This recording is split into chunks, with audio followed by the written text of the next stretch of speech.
bendiga a la iglesia en esta preciosa mañana. Todavía estuvimos hablando el domingo pasado acerca de qué tema estuvimos hablando el domingo pasado. De heaven. Hablamos algo un poquito más suave, un poco como que esa palabra es un poco recia, de lo que es el infierno. Hoy estamos a 12, el día martes. ¿Qué se celebra el día martes? Aquí a nivel mundial ya se celebra el Día del Amor, el Día de la Amistad. No hay nada de malo en mencionar el Día del Amor y de la Amistad. Lo que pasa es que yo no puedo esperar un año para yo poder celebrar el Día del Amor y de la Amistad. Ahí yo estoy en desacuerdo. Y tampoco puedo esperar un año para yo tratar, es decir, como aquí se hace tanto comercio, aquí en América, celebrando el Día del Amor y de la Amistad, los abusos que cometen las autoridades, abusando muchas veces de la persona que no tiene cobertura en autoridad terrenal. Perdónenle por lo menos 10 tickets a eso que andan dándole tickets a todo el mundo y comiencen a reembolsarle algunas cosas de los abusos que se cometen en estos lugares. Como están celebrando el Día del Amor y de la Amistad, el policía que comete abuso, es importante que por lo menos durante en el mes de febrero no abusar tanto. Ustedes no me están entendiendo, está bien. ¿Cómo puede ser que si nosotros como cristianos, nosotros como hijos de Dios, Dios es amor, ¿y cómo puede existir un lugar llamado el infierno si Dios es amor? ¿Cómo puede un padre disciplinar a su hijo si él ama a ese hijo? ¿Cómo puede un padre disciplinar a su hijo si él verdaderamente lo ama? ¿Cuál es el contraste que existe en lo que es el sentimiento y lo que es el verdadero amor? ¿Qué nos enseña las inerrantes palabras, las escrituras, de lo que es el verdadero amor? Nosotros estuvimos leyendo en el libro de Ezequiel, en el capítulo 18, hay otro escrito similar en Ezequiel que el Señor habla, y es muy importante. Voy a hilvanar, voy a enlazar lo que es el amor de Dios y qué podemos decir del amor de Dios y la relación con el infierno. ¿Qué podemos decir del amor de Dios y la relación con el infierno? Cuando usted advierte algo, una persona que se le advierte algo, es una persona que tiene la responsabilidad en algunos momentos de decirle las cosas como son. Si a nosotros no nos dicen las cosas como son, creo que no nos está mostrando una sinceridad y un verdadero amor. Ezequiel 33, verso 7 hasta el verso 9. Hay un punto muy importante que nos enseña la palabra. Verso 7 al verso 9 de Ezequiel 33. Observe lo que enseña aquí la palabra. Y voy a leerle en el nombre del Padre, en el nombre del Hijo y en el nombre del potentísimo Espíritu Santo. A ti pues, hijo de hombre, te he puesto por atalaya a la casa de Israel.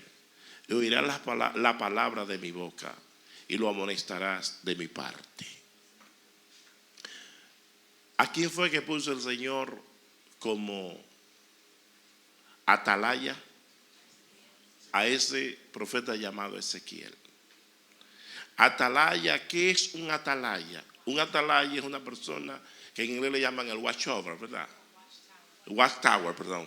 Tower es torre y watch es de vigilar. Componiéndola y traduciendo de una forma literal o etimológica, perdón, significa aquel que está vigilando, que observa de distante. ¿Y para qué usted está vigilando? Un atalaya está vigilando ¿para qué? ¿Para quedarse callado? Tiene que prevenir, tiene que advertir, tiene que comunicar lo que está observando. Si observa algo, por ejemplo, Dios me ha puesto como atalaya de este pueblo. Si yo veo un peligro Yo no puedo decir, por ejemplo, tú vas a viajar y tú tienes problemas con la ley. No, vete, que no hay problema, que Dios va contigo. Eso no es así. Eso no es así. No todo el tiempo Dios te está diciendo que vaya. No todo el tiempo Dios te está diciendo que marche. El tabernáculo se movía y el tabernáculo se movía y a los 3 meses llegó a un lugar y duró 2 años establecido en ese lugar. Y no se movió hasta que Dios no le diga que se moviera. Hay momentos que hay que detenerse. Hay momentos que hay que investigar. Hay momentos que hay que indagar. Hay momentos que hay que analizar. Y las cosas no son sencillamente o simplemente por decir caminar en emoción, sino más bien uno tiene que hacerlo en persuasión. Observamos cómo el Señor le dice que primeramente que habla la palabra ¿a quién? Dice el verso 7 otra vez, por favor. Dice: a ti pues, hijo de hombre, te he puesto por atalaya a la casa de Israel, y oirás la palabra de mi boca y lo amonestará de mi parte. Un expositor, un predicador, un pastor, un profeta, un maestro de Dios, que Dios lo ha comisionado, un evangelista, no puede hablar de sus sentimientos, no puede hablar de sus experiencias. Tiene que hablar de las experiencias de Dios. Tiene que hablar de lo que Dios le manda a hablar. Tiene que decir lo que Dios le dice que diga. No es lo que él quiera decir, es lo que él tiene que decir de parte de Dios. Oirá mi palabra, le dice a la atalaya. Ese es el problema, que hay muchos atalayas que no están escuchando la palabra del Señor. Y por eso la realidad del infierno, el terror, el horror del infierno ha perdido, la persona no le tiene temor muchas veces al infierno. Porque los predicadores modernos, los atalayas modernos, no le hablan del verdadero amor de Dios a la gente. Y comienzan a confundir a las personas. Pero aunque el infierno haya perdido cierto terror y cierto horror, la realidad no deja de estar ahí. No ha perdido su realidad. Verso 8. Cuando yo dije al impío, impío, de cierto morirás. Si tú no hablares para que se guarde el impío de su camino, el impío morirá por su pecado, por su sangre. Yo la demandaré de tu mano. ¿O usted cree que hay muchas personas que Dios en su misericordia, tenemos cientos, podríamos decir, de testimonios de personas que Dios le ha dado la oportunidad de visitar a ese horrible lugar? Dice un pastor que murió y Dios lo lleva, primeramente le dio la oportunidad de saborear el cielo. Observa la blancura de los ángeles, observa la blancura de los santos. Y después que observa el cielo, entonces ven que te va a dar un viajecito por donde nadie quiere ir, lo lleva al infierno. Y cuando lo llevó al infierno, lo que encontraba eran muchos pastores hipócritas, manipuladores, ladrones, personas que estaban negociando y comercializando con la palabra del Señor. Y le decían al Señor: dame una oportunidad, sácame de aquí. Y observaba a personas comiéndose la carne, vomitando y volviendo otra vez a comerse lo mismo que ellos vomitaban. Y era como un ciclo, era lo mismo, despedazando su propia carne. Y el Señor le dijo: ¿tú ves eso que se están comiendo la carne?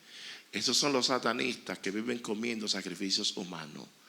Está cumpliendo el dicho: lo que sembraron, eso está cosechando.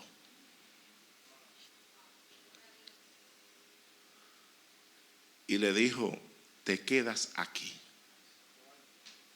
Tú nunca perdonaste a tu esposa. Y dice él: yo sabía que lo que estaba diciendo era verdad.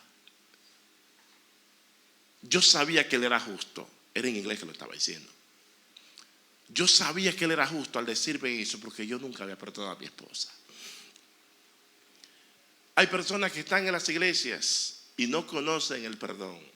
Hay personas que están en las iglesias y no conocen la integridad con Dios. Hay personas que están en las iglesias y no conocen la sinceridad con Dios. Hay personas que están en las iglesias que están ocupando un lugar en la iglesia y creen que Dios está pasando por alto todas esas cosas.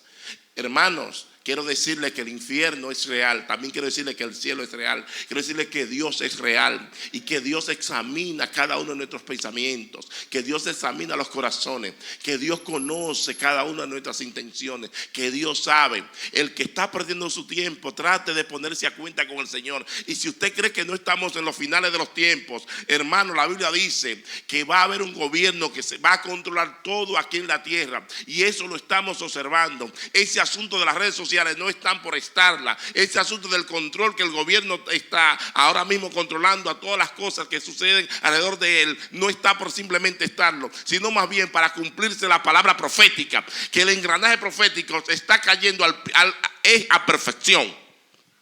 ¿Qué dice? El impío morará por su vagabundería, por su impiedad. Nunca excluye el Señor, porque de que yo no le diga la verdad al impío, o de que yo no le diga la verdad a la iglesia, el que está mal como quiera va a pagar por ese delito que hizo. Pero si yo no digo la verdad, entonces pagará la iglesia por el delito y yo también por ser un sinvergüenza y no tener pantalón de decir la verdad.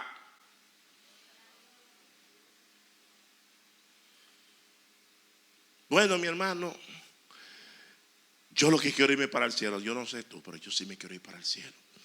Y si yo tengo que predicar a los bancos solo, porque yo tengo que decir verdad, yo tendré que hacer eso, porque yo para el infierno no voy a ir, por Dios, que tener una iglesia llena. Ni tampoco quiero que me digan cuando estén todos los perdidos allá, como le van a decir al diablo y también a los demás, a esos gobiernos totalitarios que hay en la tierra. Y le van a decir, y tú también aquí, tú no eras aquel que atormentabas a las naciones, tú no eras aquel que hacía temblar a la nación cuando tú hablabas.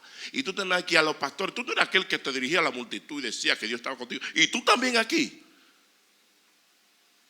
Yo no quiero ser de eso. Bienaventurados somos cuando somos disciplinados por Dios. Bienaventurados somos cuando somos instruidos por Dios. Hay una confusión, lo que hay personas que creen que la instrucción es una disciplina. Están tan desorganizados en su forma de operar, en su forma de caminar, en su forma de andar, que cuando se le instruye para hacer las cosas bien, se considera que lo están corrigiendo. Hay personas, en una ocasión me reuní con alguien, y lo más bonito por ahí que hay personas sin ningún entendimiento que con esos rebeldes se reúnen a supuestamente utilizar la palabra con un rebelde, y lo que están es compartiendo su rebeldía con ellos. Recuerdo que me reuní con un grupo como de 12 y lo estaba instruyendo a esto así, por las instrucciones se fue. Vamos a seguir en el viejo librito. Y si tú avisares al impío de su camino para que se aparte de él, y él no se apartare de su camino, él morirá por su pecado. Pero tú libraste tu vida, tú hiciste tu trabajo. Hay un asuntico un poco más allá de lo que el Señor le está exigiendo a Ezequiel. En el capítulo 1 observamos cómo el Señor toma a Ezequiel, lo toma por la guedeja de la cabeza, lo toma por el cuero cabelludo y lo lleva a los desterrados de la casa de Israel. Lo lleva y lo pone a sufrir juntamente con ellos. Lo lleva a vivir lo que él iba a predicar. Lo lleva a pasar por ese crisol, a pasar por ese problema, a pasar por ese problemita que no era pequeño. Y lo lleva ahí. Al llevarlo ahí, es para que él viviera lo que estaba predicando. Muchas veces nosotros, los que estamos exponiendo la palabra, y no me voy a excluir, queremos ser profesionales del altar. El profesional del altar es aquel que se gradúa con título, hasta con magna cum laude, algunos con summa cum laude, y se graban y son profesionales exponiendo el mensaje. Usa muy bien las prosas, usa muy bien los versos, usa muy bien los textos, excelente aplicándola. en otro, pero nunca la aplican en sí, no saben vivirla. El Señor nos manda que debemos vivir lo que estamos predicando, no solamente decirle al impío que no haga esto, pero hay que tener moral de decirle al impío que no lo haga cuando usted no lo hace también. Fuego al pastor, coge buscapié y vuélate la cabeza, aunque sea manco que sin cabeza, pero tengo que decir lo primero para mí, porque el fuego siempre comienza por uno. Dice: si el justo con dificultad se salva, ¿a dónde parará el impío y el pecador? Dice: es necesario que el juicio comience por la casa.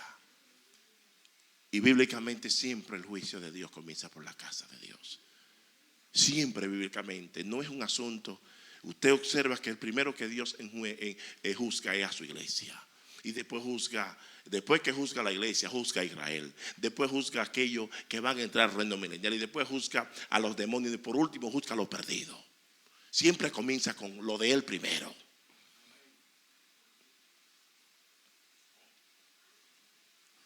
¿Cómo es que si Dios es un Dios de amor, nosotros vamos a hablar de una realidad de lo que es el infierno? Y esta realidad muchas veces mete miedo conforme a lo que la palabra nos enseña. Estuvimos observando la realidad, la característica del infierno, los detalles del infierno el domingo pasado. Uno de los detalles que observamos es que el fuego nunca se apaga. Otro de los detalles es que el gusano de ellos nunca muere. Y otro de los detalles es que hay tinieblas que no se tocó en el día de ayer, en el mensaje del domingo pasado. Las tinieblas están ahí, usted no se ve ni la palma de la mano. El fuego es un fuego especial, no sé, ese fuego arde y arde, pero no alumbra. Es un fuego que no alumbra como es la palabra, que son lámparas a nuestros pies, son lumbreras a nuestros caminos. En el infierno hay oscuridad y la oscuridad es completamente densa. Es una oscuridad que no hay descripción, que no hay palabra para describir la oscuridad grande que hay en el infierno.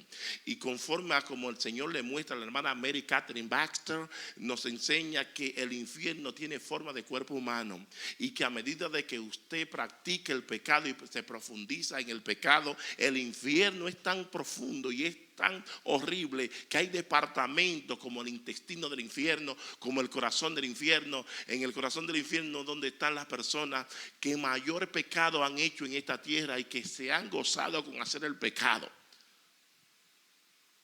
Por ejemplo, la Biblia dice que el que ama no envidia. No envidia. Y no es más bien que el envidioso, no es más bien que no se siente cómodo, no solamente que envidia lo del prójimo, sino más bien que quiere que el prójimo no tenga nada. ¿Usted entiende? Que en absoluto no, como que no acepta, no tolera, no admite que el otro puede tener y que él se puede tener. Recuerdo una ocasión, trabajaba hace muchos años, en el 96, fui a tomar el examen para ser de manejo, pero de manejo de camiones. Y el examen yo creo que poseía unas 75 a 100 preguntas. Y me preparé en la primera, pasé, se divide en dos sesiones, la del freno yo la pasé 100, no fallé ni una. Pero la otra me embrujé ahí, bueno, y me quedé como por 2 o 3 preguntas. Bueno, la próxima me preparé bien, volví otra vez, y pasé el examen. Yo lo cogí en inglés porque en español no tenía mucho sentido. Había una persona que estaba alrededor de mí que no pudo haber pasado el examen, pero había una persona de esas que tienen como sangre azul, que tienen otro tipo de sangre y que se creen superiores al prójimo. Pero ve acá, si ese pasó, tú que eres doctor, ¿cómo ese pasó y tú no pudiste pasar? Eso se llama envidia. Porque no se sintió cómodo. Oye, desea lo mío, pero también impide que yo tenga lo mío. Y hay muchas personas de esas que están en el infierno. Cuando Dios fue a visitar a una persona aquí en la tierra, hizo lo que se conoce como una epifanía, una teofanía. Él fue a visitar a un amigo. Dios tiene amigos aquí en la tierra. ¿Usted sabía eso? Dios tiene amigos aquí en la tierra. Hay siervos y hay amigos. ¿Cuál es la diferencia entre un siervo y un amigo? Al siervo no se le declara todas las cosas, pero al amigo sí. El siervo es un peón, pero el amigo se le comunican los secretos. A los amigos se les comunican las cosas. Por ello, cuando usted es amigo, no traicione. Cuando el Señor lo traicionaron, le dijo a Judas, camarada, con un beso. Esa palabra camarada es bien profunda. Mi amigo, con un beso me traicionaste. E inclusive hay un beso, le llaman el beso de Judas. Cuando usted es amigo, que usted le declaran secretos, no traicione. Porque el que traiciona tiene un principio diabólico. Tiene un principio que es el principio de Judas. Cuando el Señor estuvo hablando con su amigo, el Señor llevó 2 de sus hijos que él había creado. Y cuando él los lleva juntamente, porque Dios trabaja con testigos, Dios trabaja con evidencia. A Dios le gusta, para disipar las dudas, mantener los testigos. Y cuando llega a ese lugar, llega al encinar de Mamre y encuentra a su amigo Abraham. Y cuando encuentra a su amigo Abraham, luego de encontrar a su amigo Abraham estaba esperando a un hijo, el hijo de la promesa. Abraham poseía aproximadamente 98 para 99 años en ese entonces. Cuando él recibe la promesa, anteriormente 24 años o 23 años atrás, él recibe la promesa de que le iba a nacer un Isaac. Cuando su amigo llega para darle una buena nueva, para darle una buena noticia, y le dice, búscame a tu esposa, búscame a Sara, búscame a la princesa, búscame a la reina, que la voy ahora a gratificar, la voy a bendecir. Y cuando le dice que le iba a bendecir, trae a su reina y le dice, en este mismo tiempo tú vas a estar detestando, amamantando a tu hijo. Y ella se rió y por eso le puso Isaac, que significa risa. Después de tener esa conversación y después de cumplir esa conversación, el Señor continúa su destino. Pero hay 2 ángeles que también continúan su destino y comienzan a caminar. Y cuando van a un lugar llamado Sodoma y Gomorra, le dice el Señor, dice que hay una conversación. Observa lo que dice Génesis capítulo 18, desde el verso 16. Observa una conversación que tiene hasta el verso 22 y después vamos del 23 hasta el 26. Observa esto, dice, y los varones se levantaron de allí. Los varones eran los ángeles que estaban con el Señor y también con Abraham. Y miraron hacia Sodoma y Abraham iba con ellos acompañándolos. ¿Por qué iban? La Biblia dice los varones, porque en esa teofanía y en esa aparición de los ángeles no se aparecieron con alas, sino se aparecieron como personas normales, como tú y como yo. ¿Usted entiende? Se aparecieron normales. Por eso los ángeles se veían en esa ocasión como hombres normales, como usted ve a los hombres. Y usted lo observa que esos hombres fueron normales, que aún Sodoma y Gomorra le codiciaron y le solicitaron a ellos. Y Lot le ofreció a sus hijas aún a los ángeles. ¿Recuerdan eso? Dice, y Jehová dijo, encubriré yo a Abraham lo que voy a hacer. Que es lo que dice también en Amós, que Dios no le encubre nada a sus siervos los profetas. Lo que él va a hacer. Habiendo de ser Abraham una nación grande y fuerte, y habiendo de ser benditas en él todas las naciones de la tierra, porque yo sé que mandará a sus hijos y a su casa después de sí, que guarden el camino de Jehová, haciendo justicia y juicio, para que haga venir Jehová sobre Abraham lo que ha hablado acerca de él. El Señor conocía muy bien a Abraham. El Señor conocía muy bien el espíritu que operaba en Abraham. El Señor conocía muy bien que Abraham era un cristiano, Era un creyente que sabía compartir y que sabía dar por gracia lo que había recibido. Abraham tenía dominio de su mayordomía. Abraham era un hombre de Dios que, a pesar de ser siervo, se convirtió en amigo. Era un hombre que compartía lo que tenía. No era un hombre que era posesivista, sino más bien mantenía una posesión, pero a la vez él compartía. Los que trabajaban con Abraham eran cristianos, eran creyentes.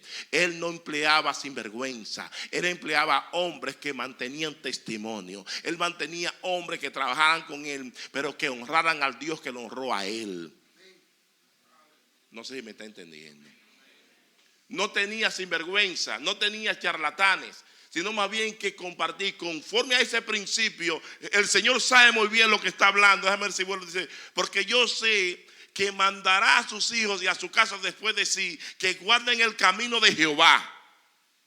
Abraham, partiendo de esa premisa, Abraham está hablando con el Señor. Ahí el Señor entiende cómo piensa Abraham. Sabe muy bien cómo piensa Abraham. No sabe muy bien cómo piensa Abraham solamente porque él es Dios, sino más bien porque él observa las acciones de Abraham. Y parte de esa premisa, y verso 20: entonces Jehová le dijo: por cuanto el clamor contra Sodoma y Gomorra se aumenta más y más, y el pecado de ellos se ha agravado en extremo. ¿Quién clamaba contra Sodoma y Gomorra? Esa es la pregunta del día y la pregunta del año. ¿Quién clamaba cada día por las adversidades que se hacían en Sodoma y Gomorra? Yo no creo que era Abraham, porque Abraham no vivía ahí. Pero creo que habían también quizás otro grupo que también se clamaba. Lot clamaba. Dice la palabra que nosotros tenemos un ángel allí en el cielo que ve el rostro. También esos ángeles, y también hay ángeles que están protegiendo a uno. Y se unieron tanto Lot, el ángel. ¿Cuándo es que va a resolver este problema? ¿Cuántas veces tú tienes problemas y tú clamas al Señor para que acabe la disyuntiva y acaben esos problemas? Pero no es en el tiempo tuyo, sino es en el callo de Dios.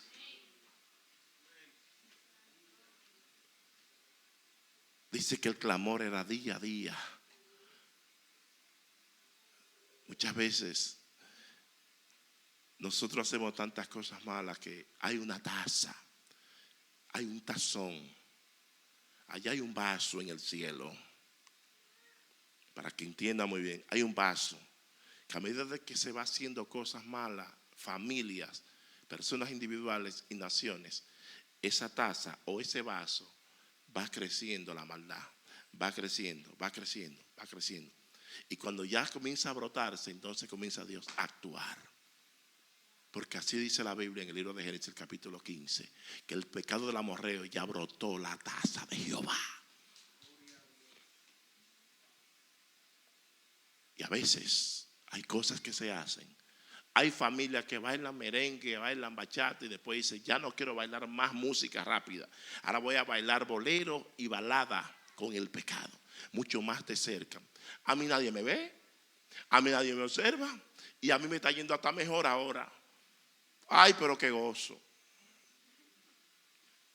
Está bien. Y cada vez que baila un merenguito, una bachatica con el pecado o un bolerito, el pecado crece, el pecado crece, el pecado crece y el pecado crece. Cuando llega un momento, pero ven acá, me está ensuciando todo aquí y esta estufa hay que apagarla porque la leche brotó, el chocolate brotó. Ahí viene el fuerte de Jehová. Y toda madre lo oye: ay, ¿qué es lo que está pasando? Y grito, y grito, y grito, y grito, y grito, y grito. Porque ya ha llegado al tope el pecado. Muchas veces esa nación, de esa familia o de ese individuo. Dice que descenderé ahora y veré si han consumido su obra según el clamor que ha venido hasta mí. Y si no, lo sabré.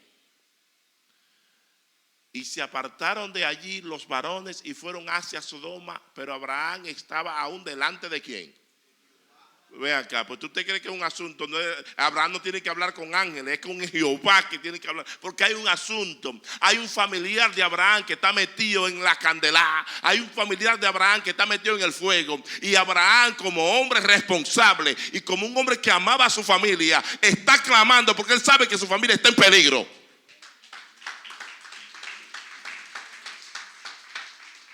¿Usted cree que mientras está uno pasándole paño tibio a la familia en peligro, sabiendo que está jugando la vida eterna, que es para el infierno que va, y usted lo que está acariciando el pecado con la familia?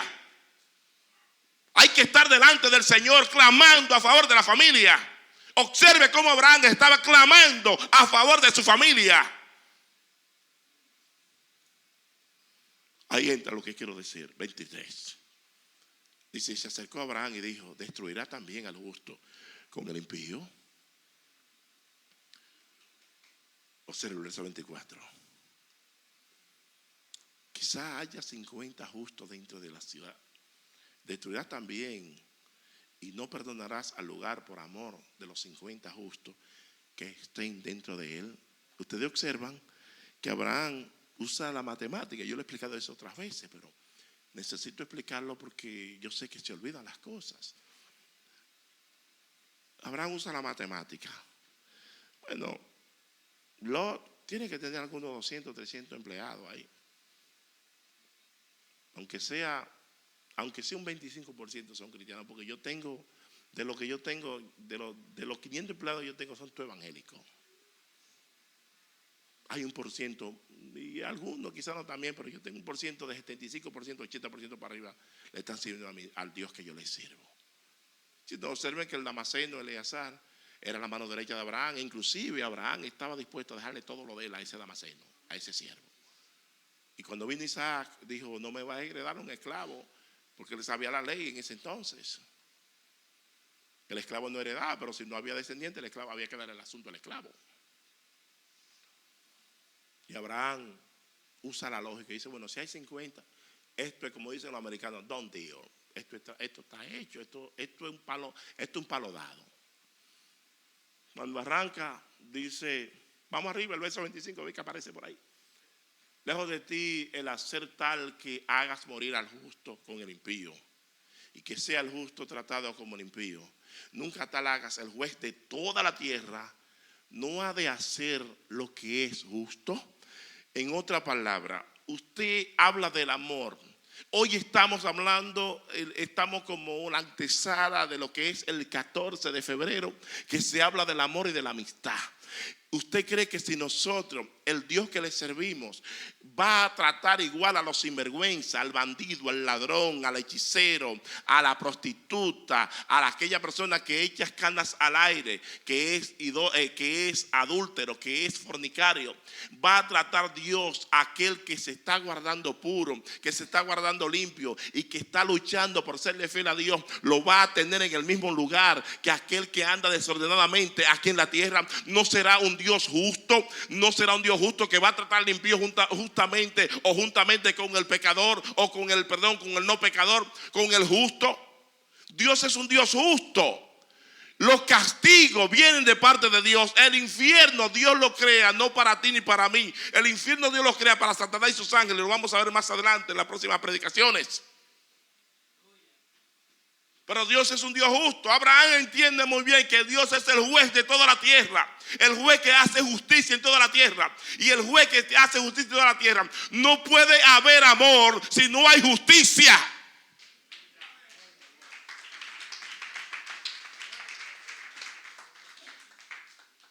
Y del mismo modo, si no hay santidad, pero ese es otro punto. Si no hay justicia, ¿usted cree que hay amor?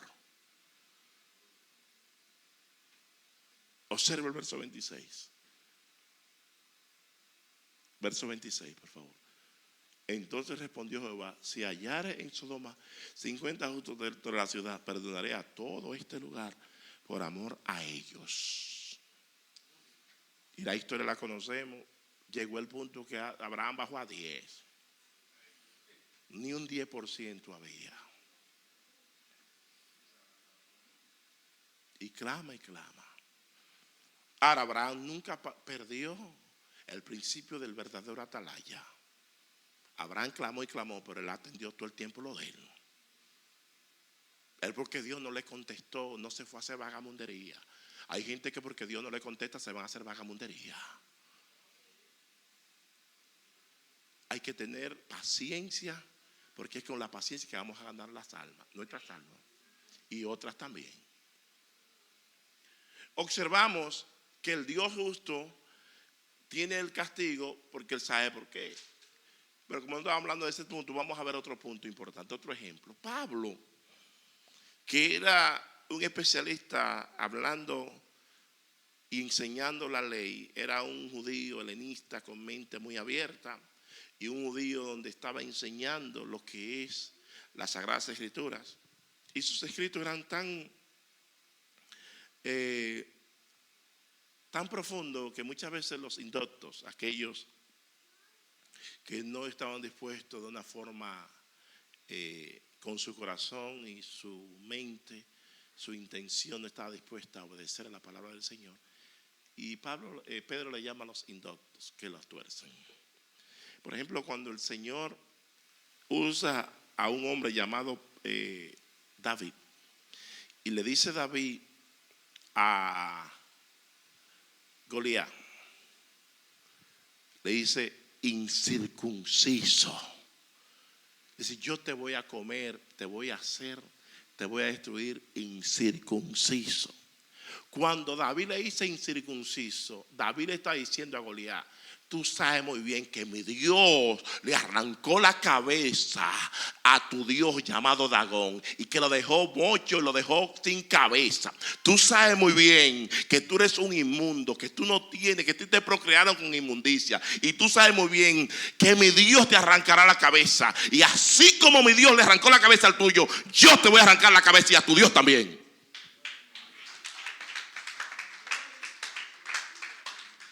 Usted tiene que saber muy bien cuando usted le habla al diablo, que usted está seguro de lo que usted está hablando. Y Pablo, cuando le escribe a los tesalonicenses, en el capítulo 1 y su verso 5, enseña un punto muy importante para que usted no se canse. Porque Dios es un Dios justo y un Dios de amor, pero un Dios que tiene las cosas en orden. Un Dios que pone las cosas en orden. Y un Dios que le da premio y que tiene premio para aquellos que están esperando y que están sufriendo por su causa. Cuando el Dios que usted le sirve le dice a usted que se mantenga esperando, en 2 Tesalonicenses capítulo 1, dice el verso 5 de 2 Tesalonicenses, dice aquí: esto es demostración del justo juicio de Dios, para que seáis tenidos por dignos del reino de Dios, por el cual asimismo padecéis. Esto es demostración del justo juicio de Dios, para que seáis tenidos por dignos de ¿qué? Del reino de Dios. Dios nos ha regalado todo a nosotros, nos ha dado todo gratis. El aire es gratis, la vida es gratis, el mundo es gratis, el techo, todo es gratis. Y hay gente que tienen una lloradera, que desde que gastan 5 centavos para ir a la iglesia, entonces comienzan a llorar y Dios se lo dio todo gratis. Tú le pagaste a Dios para que te trajera a este mundo, le pagaste a Dios para que te diera el aire, te lo da gratis. Le pagaste a Dios para que tú puedas nacer con tus manos, con tus pies, con tus ojos, con tu boca, gratis. Hay quienes nacen sin pie. Hay quienes nacen nacen mudos, hay otros que nacen ciegos, otros que nacen que no pueden oír, sordos. Y muchas veces nos da vergüenza que esas personas saben darle a Dios gracias y se mantienen contentos cualquiera que sea su posición o su situación. Dice, porque es justo delante de Dios pagar con tribulación a los que os atribulan.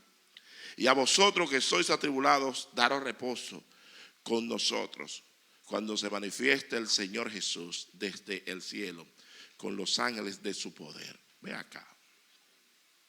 Entonces ahora, ¿cómo es la cosa que me están enseñando a mí que la gloria es aquí? Que todo es aquí. Y que hijo del reino, hijo del reino, hijo del reino, hijo del reino, y que el reino y que los reinos no pueden pasar humillación. Entonces, yo no sé de qué reino era Jesús, porque Jesucristo dijo: mi reino no es este mundo. Entonces, ¿de qué reino es? Jesucristo le pasó de todo. Entonces, ¿dónde está? Entonces, ¿a quién está predicando? ¿Al diablo o es a Dios? Hay que ver a quién es que está predicando. Si aquí el Señor, oye, nos hablan los apóstoles, los grandes apóstoles, los verdaderos apóstoles, los hombres de Dios que están predicando lo que el Señor le mandó a predicar. Dice el verso otra vez, voy a leer el verso 6. Porque es justo delante de Dios pagar con tribulación a los que os atribulan. Y el verso 7, y a vosotros que sois atribulados, daros reposo con nosotros cuando se manifieste el Señor Jesús desde el cielo, con los ángeles de su poder.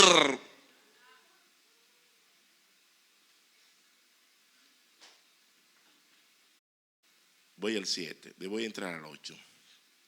Dice, y en llama de fuego, el verso 8 del capítulo 1 de 2 Tesalonicenses, para dar retribución a los que no conocieron a Dios, ni obedecen al evangelio de nuestro Señor Jesucristo.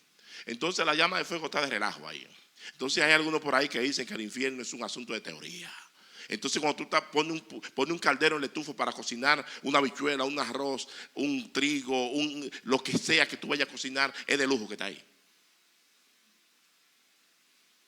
Entonces eso es la palabra fuego en chino que está ahí escrito, que uno no lo entiende.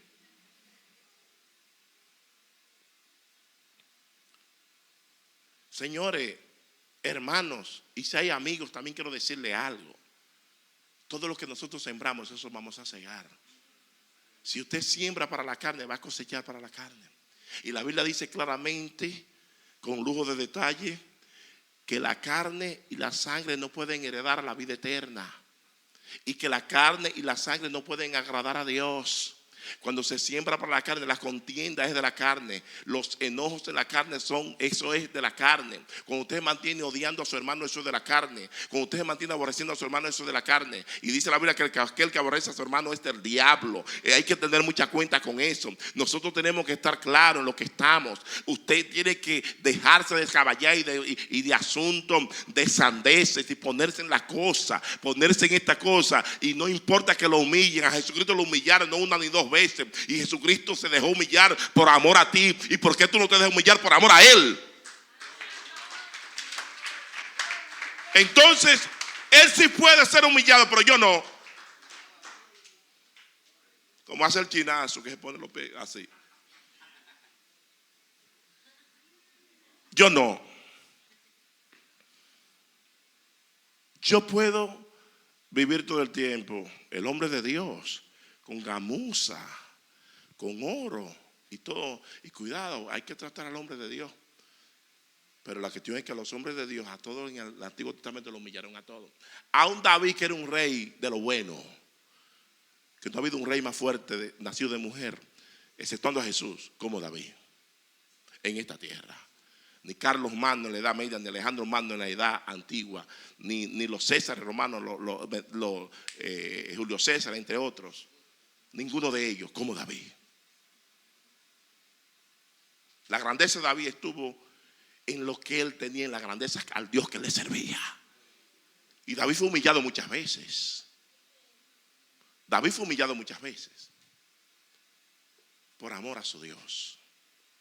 Por amor a su nación. O por ahí gente que no se dejan, no, cuando lo quieren humillar, ni siquiera por amor a Dios ni por amor a su iglesia. Muchas veces usted lo humillan aún por amor a su iglesia. Ahí se presenta el amor de Dios. No engrandeciendo una iglesia, sino engrandeciendo al Dios de la iglesia. No engrandeciendo al pastor, sino al Dios que el pastor le sirve. Y muchas veces pasamos muchísimas humillaciones. Y cuando el Señor dice en llama de fuego para dar retribución a los que no conocieron a Dios ni obedecen el evangelio de nuestro Señor Jesucristo. Entonces por ahí anda muchísimo diciendo, no, porque tú yo me voy a salvar donde quiera que tú estés, no importa donde tú estés, que Dios te va a salvar. Eso de que, pero, y lo voy a mencionar con un nombre y apellido porque yo creo que se puede decir así. Austin, Joel Austin, el de allá de Texas, estaba enseñando que eso de Jesucristo, que hay muchísimos medios para usted salvarse, que no hay que buscar a Jesucristo, que fuera del evangelio se puede salvar cualquiera. Pero el evangelio de Jesucristo y fuera de Cristo no se salva nadie. Oye, si me permite decir esta palabra, ni Checheré se salva fuera del evangelio. Nadie. Fuera del evangelio de Jesucristo no se salva nadie. Porque el evangelio de Jesucristo es el mismo Cristo. Y esto no es un asunto de religión, esto es un asunto de buenas nuevas. Prefieran, hermanos, que le hablen duro, que le hablen las cosas claras. Y no que le estén pasando paño tibio para después cuando estemos todos en el infierno, el Señor reprenda al diablo. Que estemos todos en el infierno, ustedes estén jalándome las orejas y comiéndome vivo allá en el infierno, acá, reventándome porque no le dije la verdad. Prefiero que cuando estemos en el cielo ustedes me besen, me llenen a besos. Ay, pastor, gracias, porque no me gustaba al principio, pero yo estoy aquí. Ay, pero esto sí es bueno. Ay, pero qué delicioso es. Pero mira, Pablo, vea, hey Pablo, ¿cómo tú estás? Mira, Pedro, ¿y qué es tu vida? Miguel, ¿y qué, Arcángel? ¿Cómo estás aquí revoloteando con la... Oye, pero esto sí es bueno. Por tú decirme la verdad. Abraham, ¿cómo tú estás? Aquí. ¿Te gustó? Muy bien, muy bien. Abraham, ¿cuánto ejemplo? Los cuales sufrirán pena eterna, pena de eterna ¿qué? Perdición, excluido de la presencia del Señor y de la gloria de su poder. Entonces, ¿dónde estamos nosotros? No vamos a quedar que el diablo nos coma con yuca. Oye, pero nada más me quedé ahí. Yo que tenía el infierno es un lugar real. Ahí iba a hablar de Lázaro, de Lázaro. Iba a hablar del pensamiento primario de cierta palabra. Es una cosa, pero me quedé como, oye, me quedé. Yo creo que va a tener que decir tu vi continuo. Yo prefiero que me hablen a mí del infierno y no del cielo.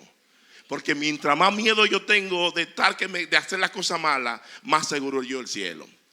Porque la Biblia habla que el principio de toda la sabiduría es el temor a Dios. Y cuando tú tienes temor de hacer lo malo, significa que tú amas a Dios. Y es por ello que hay que hablar la cosa, no solamente decir la cosa buena, también hay que decir que el que hace la cosa mala le espera candela eterna. Fuego eterno. El diablo no, oigan esto, con esto voy a concluir. Cuando están dando los anuncios de asuntos de licores, por ejemplo de cerveza, nunca la Budweiser, la Heineken, todas esas grandes industrias cerveceras mundiales le enseñan a unas mujeres que son de cuarto bate para arriba. En ningún equipo es menos de cuarto bate. Tercero y cuarto, siempre empujan carrera. Y hacen de todo, corren, batean y filean, hacen de todo. Pero no le presentan las consecuencias del alcohol. En una ocasión hubo un juez que sentenció a unos alcohólicos que andaban manejando, y los días comunitarios que le dio de quitarle la licencia, el hermano Jorge sabe muy bien estos puntos. ¿Sabe dónde fue que lo llevó? Tenía que estar en la morgue del hospital. En California sucedió eso. En la morgue del hospital. ¿Usted sabe para qué era? Cada vez que veía a uno que llegaba muerto, que perdía los ojos, que perdía los brazos, y era un desastre. Salieron trastornados que más nunca querían oler ni alcohol ni cerveza. El diablo no presenta, nada más presenta a las mujeres, no presenta la consecuencia de lo que es buscar a la mujer y buscar el alcohol. Eso no lo presenta el diablo. Entonces hay pastores que nada más presentan las cosas buenas, supuestamente este evangelio, pero no presentan las consecuencias de hacer las cosas malas.